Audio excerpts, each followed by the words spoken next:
آج آپ کو ایسے وظیفے کا بتاتے ہیں جو بہت ہی پرانا وظیفہ ہے اور ہر حاجت کے لیے مفید ہے۔ جی ہاں، آپ کو رزق کی تنگی کے مسائل ہوں یا رشتے میں رکاوٹ ہو، پسند کی شادی کا مسئلہ ہو، گھر میں بے برکتی ہو،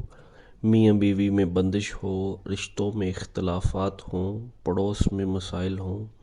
کوئی کام نہ بن رہا ہو، ملازمت کا مسئلہ ہو، حاسدین کے حسد کا مسئلہ ہو، نظر بد کا مسئلہ ہو، اولاد کا مسئلہ ہو، اولاد نہ ہو رہی ہو یا فرما بردار نہ ہو، قرض کے مسائل ہوں، گھریلو ناچاکیاں ہوں، بد اخلاقیاں ہوں، مطلب کوئی بھی مسئلہ ہو تو یہ وظیفہ کر لیں۔ ہر غم، مصیبت، دکھ، درد اور تمام مسائل کا چٹکیوں میں ختم ہو جائے گا۔ اس کے لیے اول اور آخر میں درود شریف پڑھیں اور درمیان میں حسبنا اللہ و نعم الوکیل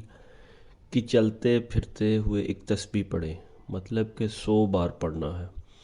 اس کی برکت سے انشاءاللہ آپ کی تمام مرادیں، خواہشیں اور حاجات کو اللہ مکمل فرمائے گا۔